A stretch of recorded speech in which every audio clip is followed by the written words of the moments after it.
Got my G.I. Joes, got my comic books, watching cartoon episodes. Watch me go and box, dead stock, Jaren on his toes. Watch me go and lock a whole new world you never know. On my freaking block, on my block, anything Joe's. Roll my badger into work today. Yes sir, no sir, I can't call this work today. I'm too clutch, ain't no pun intended. Call me sir today.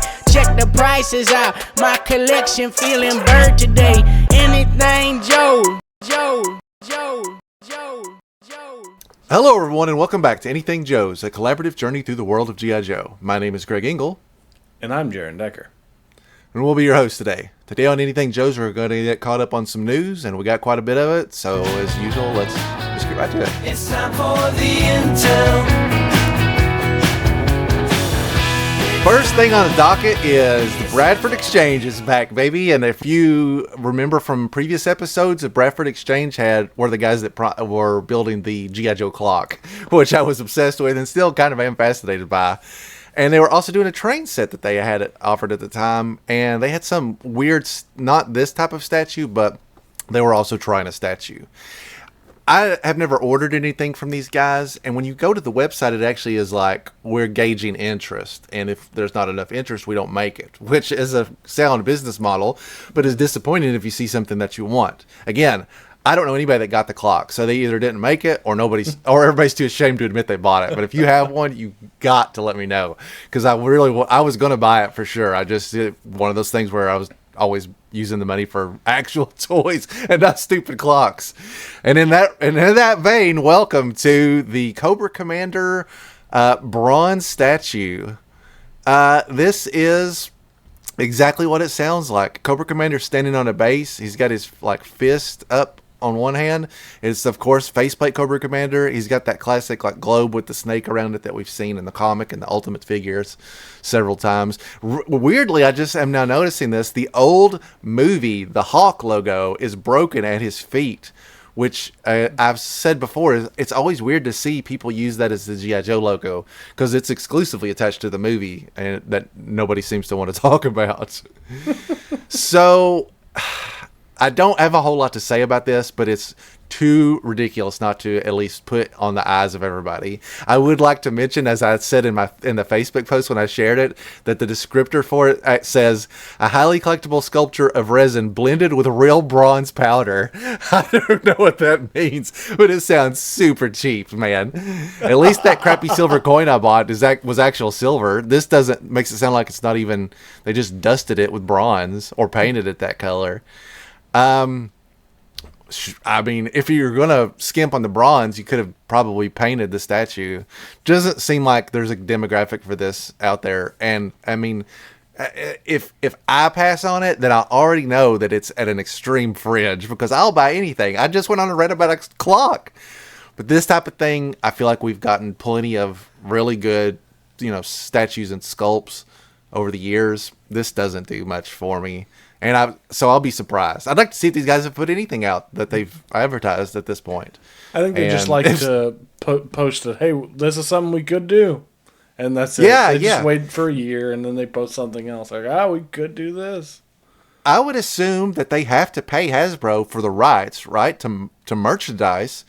I don't know if that applies if you don't make anything. You're just testing the waters. I would be interested in knowing more about it. Anyway, there it is. If you're buying it, I would love to talk to you about it. All right. Everything else that we have to cover news-wise is actual real toy stuff. And most of it is attached to San Diego Comic Con, big shocker. So let's talk about the smaller stuff before we get to the Hasbro stuff. Almost every other San Diego Comic Con exclusive that's listed is being made by Super7. They're really, they're the bizarro Bradford Exchange. They'll put anything out, as is evidenced here. The one that I want to start with is the Cobra Mortal. If you're not familiar with Cobra Mortal, don't feel bad. It's based on a Argentinian exclusive figure. It was a repainted Snake Eyes from the 80s. We didn't get it here in the States. I've never owned one. It's rare to see one, quite frankly. But it's a cool figure. It is almost never used. I think he was in one issue of the Devil's Due comic, if I'm not mistaken. And I'm not. It's true. I'm for sure. And I had said in a previous episode that the Ultimates line was one of the things that I had to cut out of my budget to keep everything else going steady. They're a little too premium on the price point, and I'm sure Jaren agrees with that. And we've seen them at deep discount now, which once you see them at deep discount, you start to think, well, this is what I'm actually willing to pay. So I skipped the last Ultimates wave, and it was the first wave that I passed on with the hope that I would have the opportunity to get some of them down the line, but I'm willing to let it go if I can. This figure is definitely a figure that I would love. I'm a champion of the underdogs, and this is a pretty deep cut, and it looks cool. They did it great. That is clearly a Snake Eyes, obviously. I mean, they want to repaint too, so it's a win-win. But this is a good example of a creative repaint. They're giving me somebody else, an actual established character, very underrepresented. I mean, that checks a bunch of boxes for me. So I like this figure a lot. But we're going to see some other San Diego Comic Con exclusives in a minute that are a much higher priority. Maybe if I can get this down the road, I will, but I know for sure right now I can't commit. Jaren, I know you're not an Ultimates collector at all, but just in general, what are your thoughts on the? I'm sure a character you've never seen before. Yeah, I think I've seen a picture of the original, just in my Googling of figures from other areas. So I think I've seen, and even when they announced this, I was like, oh, that's a red Snake Eyes. You can see exactly the parts that make it up. But I mean, this is to me, this is the kind of thing that I think is great as an exclusive. It's something that if you want it, you can get it. But if you don't have it, you're not cursing the sky and thinking that you've been robbed. It's not like putting the only of, one of the most beloved, if the only Scarlet we had gotten was an SDCC and that was it, that would be different. This is it's really nice. It is something that you can add and you have and you'll be happy about, but also if you can't get, you're not just devastated and it's over. So, I mean, It's cool. Not for me. This is, to me, the definition of what a great, exclusive looks like. It's a desirable figure to a certain audience. It's something that is still unique and new, but it's not such a hot commodity. And I'm specifically referencing Chuckles, Serpentor, Dr. Mindbender, this thing that's coming up. Those figures should not be an exclusive. Those are high demand, major characters that everybody wants, and it's the only version of every one of those characters. I mean, at least for now. I'm sure a repaint is inevitable at some point, but I don't think that's the way to do it. I think this is way better. And to give you another example of how what it looks like when it's done wrong, let's look at our next one. The other Ultimates exclusive from Super7 at San Diego Comic Con is this. They're calling it Jungle Trap Zartan. Basically, it's just Zartan with the big Obi-Wan hood on. It's a specific reference to a specific episode of the cartoon where Zartan is in disguise in the beginning of the episode. He plays a little, what do they call the snake charmer. And you can see on the mock-up here that it has a little display screen. It's all accurate to the cartoon. This is too deep of a cut, and you're using a character that has already been released. So the appeal to this, from my perspective, is very, very low. I'm passing on this, and I have no regrets. I'll never look back and be like, I wish I got this. Again, this is another one that I would only ever consider this at a deep discount, because even if I bought it, I know for a fact I would never open it because I have a perfectly fine Zartan. Jaren, just by chance, have you seen the episode that this is referencing? I don't believe so. No. It's a good episode, but he's only in this outfit for 2 minutes. It's a real deep cut. And I don't really have a whole lot else to say about it, quite frankly. It's the only other thing I'll say about it is that there's only one other thing I've seen revealed recently that's a bigger pass than that, and it's what's next. Do you have any thoughts on this, Zartan? I know Ultimates is it a soft goods cape? Have they said that? That's a good question. The mock-up doesn't really because there's that picture of him with the blue armor, and so I don't know how that works. If it's not a soft good cape, it's gonna be really weird. Because then, how do you get that behemoth of a robe off of him? Yeah, who knows? But I mean, you're exactly right. This is it's like if they had given us the Master of Disguise Was that it? It's like if they had given us that, but with nothing extra, like just it. Like it was just like, here's Zartan with a different shade.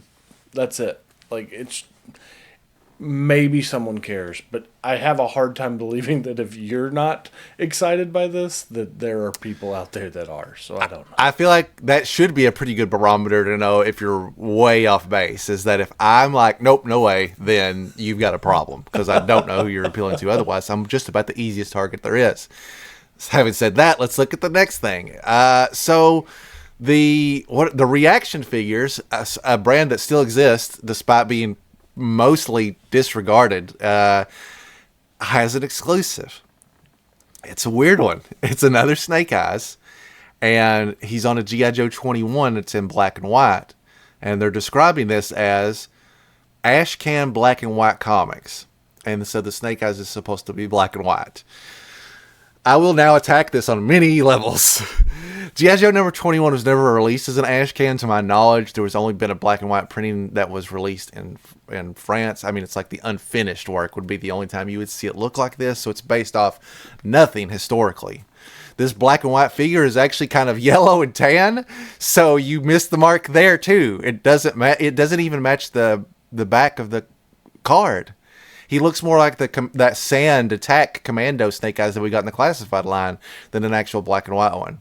This figure feels like a completely rudderless decision. This has got to be one of the worst repaints I've ever seen in my life. It's very, very bad thought process. I actually don't feel great about attacking Super 7 because I am a big fan of Super 7. I own a lot of Super 7 stuff. I'll even give them the benefit of the doubt that their high pricing is sometimes worth it. And because they're just like a prestige maker of action figures, all their stuff is kind of expensive. But you gotta at least get the basics right, man. This is just it actually kind of makes me mad in a weird way because I know what they're capable of. We've run the gauntlet from a beloved deep cut that is really something that is important to me to this, which is just about the worst of them all. I try to be a positive guy about it, but there is some stuff that just absolutely slaps me in the face. Please cancel this. Well, hey, please bury. Listen, I know why people tune into our show. They love our relentless positivity. So I'm gonna give one positive thing about this. Let me hear it. The art on it is absolutely gorgeous. I love the design of the art. Like the black and white with the little like G.I. Joe handwritten on it in the bottom, March, number 21, like the dimensions. I think that to me is it like they put a lot of thought into that.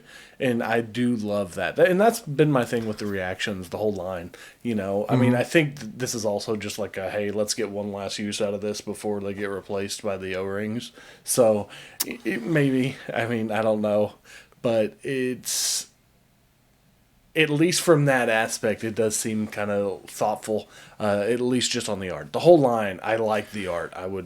I've thought about buying them when they're super cheap when you can find them secondhand, but then just displaying them. But I don't really have a spot for it. If I did, I would though, because like the Quinn and some of those, I'm like, those are pretty cool to have, and having that card art is something that would be worth having. On top of that, I actually purchased this exact figure. They replaced it back with the cover to number 21. It was like a Target exclusive. I found it and got it because I thought it was cool. And then they've basically just done it again with less color. I was never a big fan of the reaction line from the get-go. I think, the complaints that you've heard about it are pretty much, I feel pretty much the same. But I did buy in the beginning because I still thought there was some charm to it. Jaren is right to point out the card art on this because they had developed all new card art for everybody.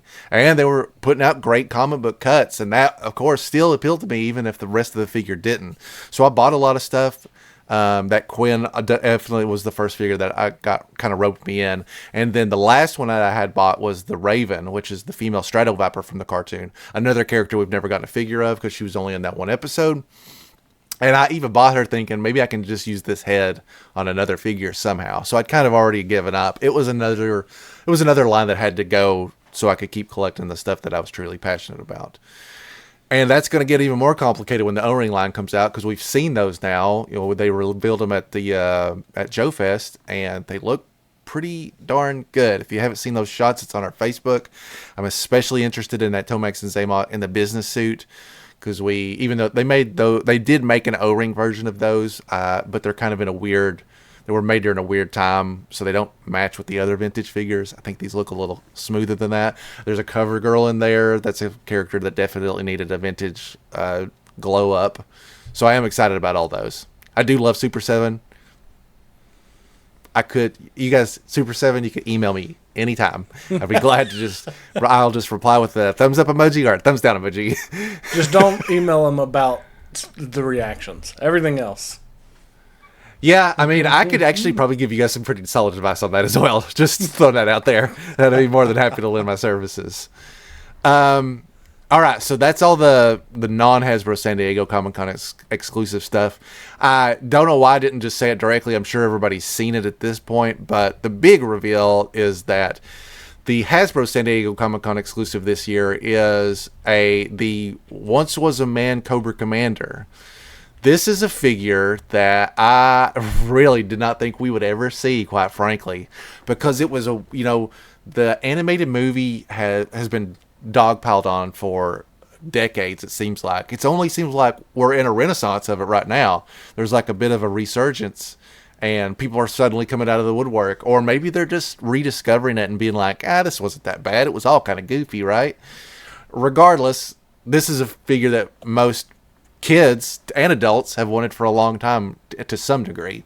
We've never seen this in any other scale, with the exception of like very low print customs, and it rules. Holy smokes, it rules. I was so excited to see this. Even looking at the shots now, the awesome box art, looking at the box art, there are tons of references to the animated movie here. Globulus, Nemesis Enforcer, Lieutenant Falcon, there's Roadblock. The accessories for this. Okay, so first of all, the box art is in line with like the Dr. Mindbender, the Serpentor. It's like really dolled up. It's got like a slipcase or some such. I mean, it's like everything you open has art. If you look on the inside of it, they've got it looks like they've used the figure to pose the toy photography where he's like stuck in this gigantic clam. Jaren, this will make a lot more sense when we watch the movie, which is right around the corner. We'll probably be able to finish the movie just as this figure is getting in our hands if we're lucky.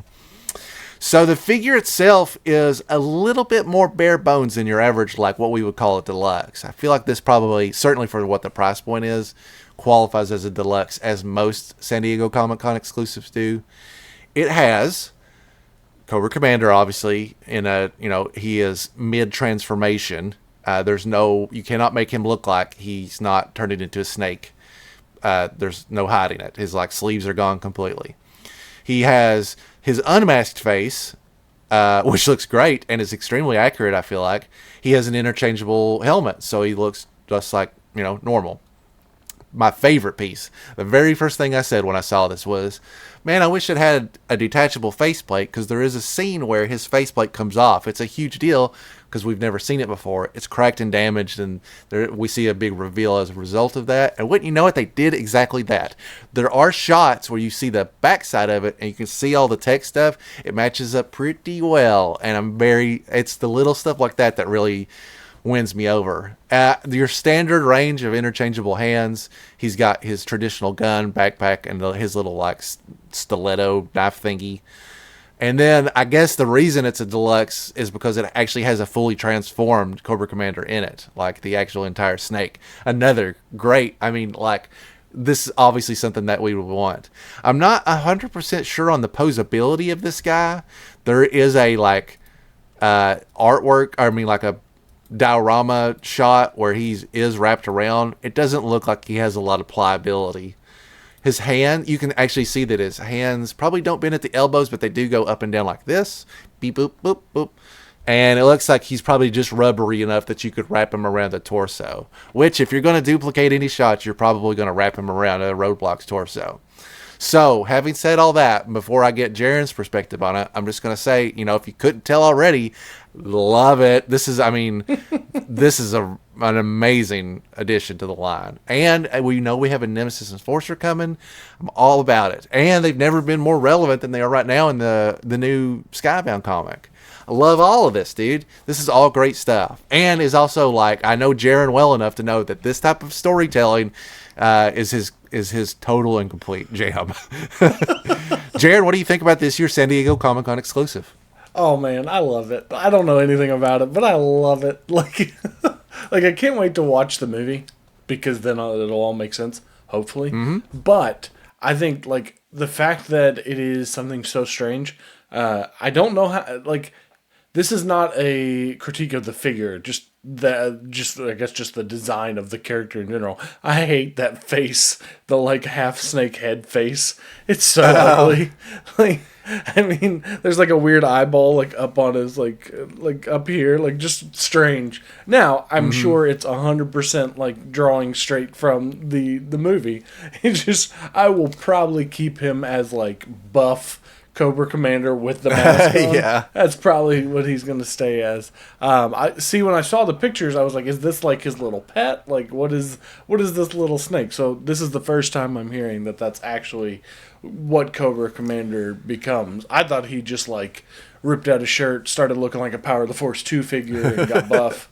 I thought that was the whole transformation. But knowing that that's the case, I do like that it looks like they made it to where the ripped shirt can come off, so you can there's multiple different stages. You can do helmet with the jacket, you can do regular head with the jacket, regular head without the jacket. It'll give you a lot of variation. Even though they didn't pack it with a crazy amount of accessories, there is at least multiple options, and I think that's always great for everyone.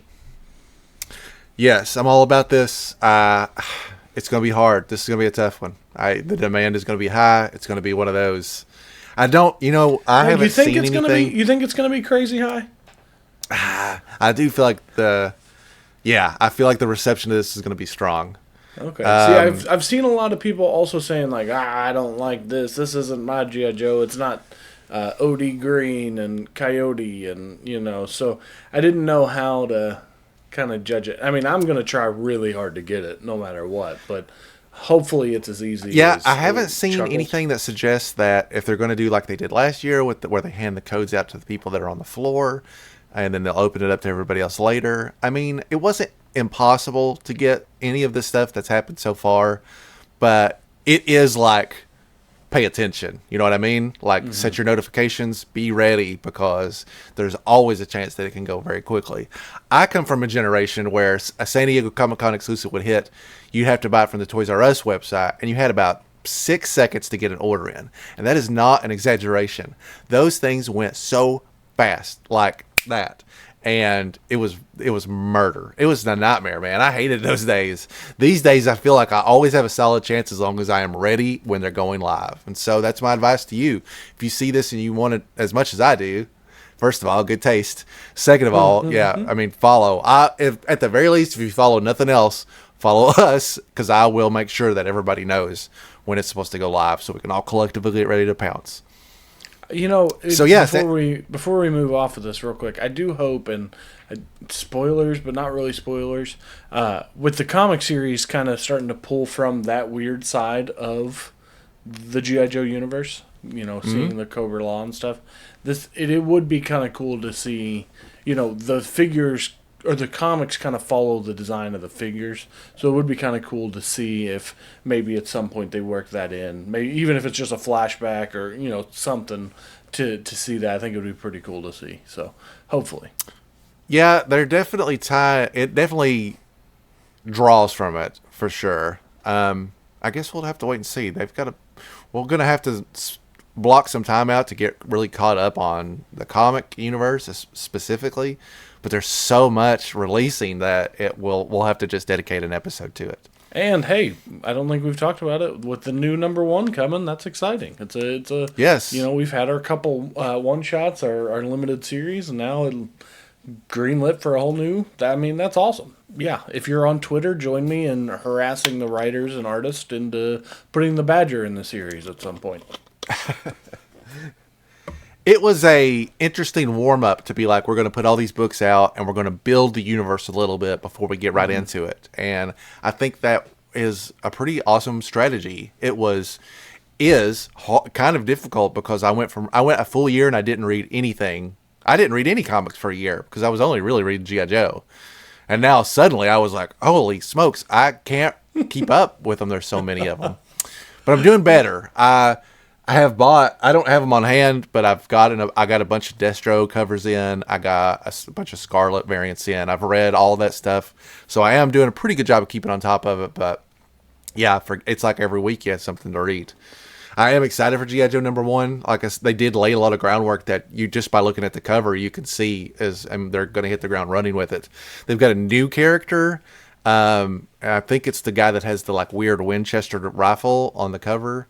Because there's a female Cobra sniper there also that I'm not 100% sure if that's supposed to be Blackout, a new character. But anyway, I love a new Joe or Cobra. Brainwash shooter. I don't know. I haven't even paid that much. That would be awesome, dude. I would love that. But I'm interested in new characters. It always gets me customizing again. I like having figures of every character that they make, even though that's almost an impossible task at this point. Anyway, we will talk more comics in a later episode. We'll have to get our thoughts together and line it out. The last piece of news that we have is an unfortunate one, but maybe inevitable, quite frankly. The HasLab has been delayed. Just a couple days ago, we got an email. All backers got an email that says, we hope this message finds you well. So much for that, because we're going to ruin it. We're writing to provide you with an important update regarding the delivery schedule. Blah, blah, blah, blah, blah. The original anticipated delivery of summer 2024, which I didn't even realize was this is the summer of 2024. I was not thinking it was just going to show up any day now. I felt like we would have seen more. Anyway, it's been revised. The new estimated delivery time frame is December of 2024. And it seems like a lot of people are kind of hot about this, but with this type of stuff, Kickstarter stuff, you just got to let it go, man. You just got to just be like, it's here when it's here. I'm sure they don't just delay it for any reason. I'm sure they want to be done with it and move on to the next thing just as much as we want it. So I can only assume there was a quality control issue, or, something that is getting manufactured at a delay. Whatever. They don't have to tell me. I believe them. There's no logical reason to just be like, nah, man, hell with them. We're not going to ship them for 6 more months. There's got to be a logical business. You know what I mean? So yeah, it sucks, but quite frankly, I don't know where I'm going to put it anyway, man. I've said this time and time again, but I'm really struggling to figure out how to display my classified collection. If you've been collecting classified for a bit, you get a large collection. I'd love to know how you're displaying it. If you have the Hiss and the Vamp, any of the other vehicles that have come out, what are you doing with it? Show me pictures. Send them to me. I want to see them. That's serious. I'd love to know how you guys are displaying them. You either have especially if you're in a tight space. I'd like to know what some of your creative thinking is with it. Yeah, people that display toys have a unique. They can be. I'm a great example. I'm a huge slob, and I'm not really even that ashamed of it. But when it comes to organizing things and keeping stuff structured, displaying stuff, I'm so absolutely hyper focused on it at all times. I want the stuff that I collect to look good. So I'm kind of one of those people. But yeah, I'd love to hear thoughts from the listeners. Just how do you do it with the Kickstarter process? Anything that you do, there has to be a level of trust, because you're paying for something and waiting. And it would be different if it was hey, we're back to square one, it's sure. It seems to be, hey, we've got something we've got to kind of adjust. It's not going to take that much longer. But even if it does, I guess, I've been waiting on, how long have we been waiting on that Marauders Kickstarter? It's been a while. Think about the RoboSkull, the thing that I've wanted more than anything else. But they, I'll give them credit. The RoboSkull sends out frequent updates, and they're very transparent with where they're at in the production process, which I appreciate. And Hasbro doesn't do that because they're like, hey, this is our baby. We don't know. We're not going to tell you anything. Yeah. So that part, I agree. That is a missing step. It would have been nice to have a little bit of transparency, I guess. But it's their prerogative. Okay, so that's all the news. Let's zip over to action figure analysis. We got one new thing to talk about. Action figure analysis. The only thing that we've got going on this week, I actually have some stuff, but I'm going to wait until Jaren has his stuff in hand as well. We'll talk about Retro Beachhead, Retro Eel, my Naugahyde is shipping. So we've got some classified stuff coming up. But the thing we're going to talk about today is the ferret, which I actually just put together today. You've had yours a bit longer than mine. But I put it together and I do have some thoughts. First thing I'm going to say is I did not see the instruction sheet when it came in. And I'm actually used to them not giving me anything anymore. They'd just be like, figure it out. Like this Ecto-1 that they sent, I was like examining photos. So I'll admit that I'm an idiot because the very first thing I did was I put two of the tires on backwards. And quite frankly, wasn't expecting them to have a picture saying, hey, they got to point this direction. Because I was like, why? I don't know anything about this. Jaren, why did the wheels have to face forward? Is it a like, gotta get a groove in it or something? I think it just gives you better traction. Like if you see like the arrow, it kind of gives you, can you see that there? Yeah, so arrow's pointing forward. As it goes, It kind of gives you a little bit better traction. At least that's what I'm thinking. A little bit of a grab. I was not expecting them to be like, they've got to go on this way. And I will give them big props because I was able to remove these two wheels and flip them around and there were no casualties. That's not historically how it works in my toy universe. I almost always break something. So I got to give them props to that. So I'll summarize the good stuff. And then I got a couple of things that I am a little disappointed in. No complaints. I love the design. Nope. I love the design. Overall, I'll say that I like it quite a bit. It's a good size. It's the right dimensions. It has all the missiles are right. The little turret gun thing is good. It all checks out. It looks like a ferret, and it's way more like, I don't know. It's the closest I've ever seen to being able to really visualize what one would look like in real life, which I think is great. I'll talk about the driver separately because I just want to talk about the vehicle. So, let me give you the two things that I'm disappointed in, and then I'll get your take on it. Number one, this gun is, I don't like the way it attaches. Someone had been complaining about the rubberiness of it. I don't really have that problem. I have gotten guns for G.I. Joes that could have shot themselves if they pulled the trigger. This is not that. And they took the time to package it in the cardboard to make sure it stayed that way. Mm-hmm. The thing I'm talking about is this little bar that connects it. I don't love that. It does give it the versatility that it needs, but it looks... it makes it look like it has a little Lego attachment or something on it. It's just I don't know. I think they could have just built it on somehow and it would have been better that way. I don't think a lot of people detach these. I mean, you got them, why not?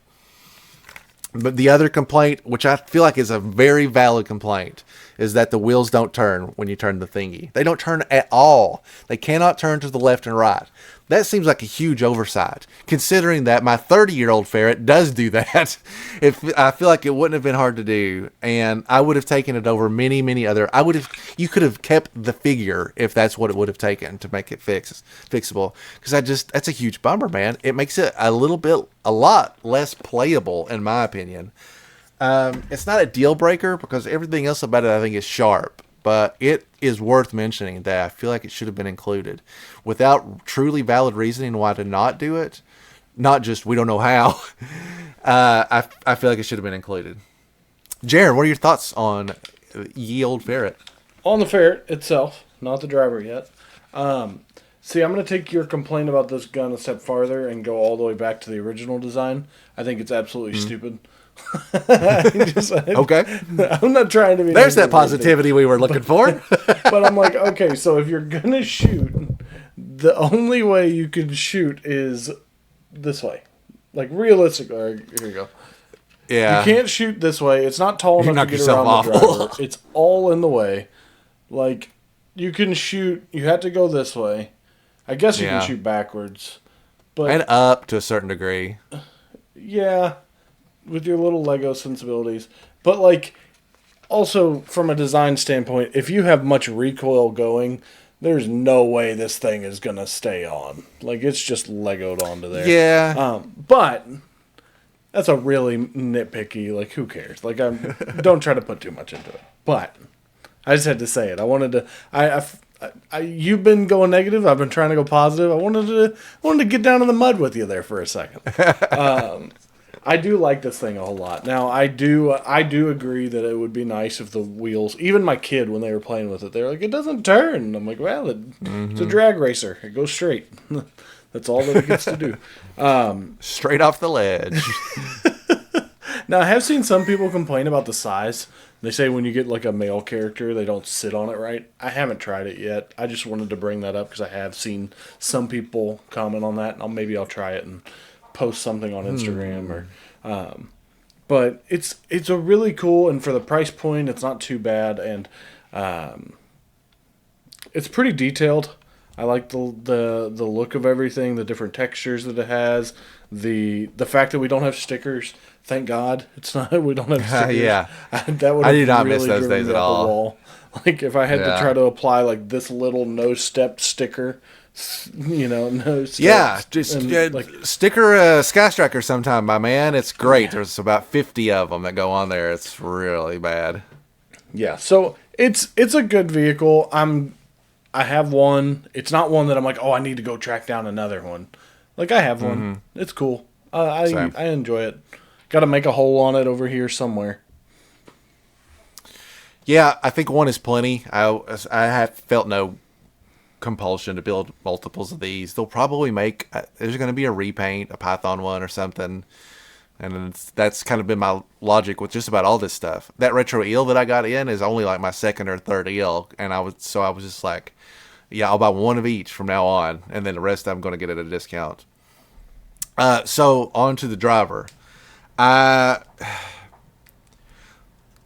me talk about the concept of the driver first. Now, I'm not like Jaren, who likes to take every generic trooper and be like, this person's name is Jenny, and she's the only ferret driver that exists in the entire G.I. Joe universe. I just look at this as just like a regular trooper. They don't need a ferret driver. Anybody can drive the ferret. It's a perfectly fine thing. Oh, wow. So this figure to me is a complete waste. I'm not going to put it out. This is essentially worthless to me.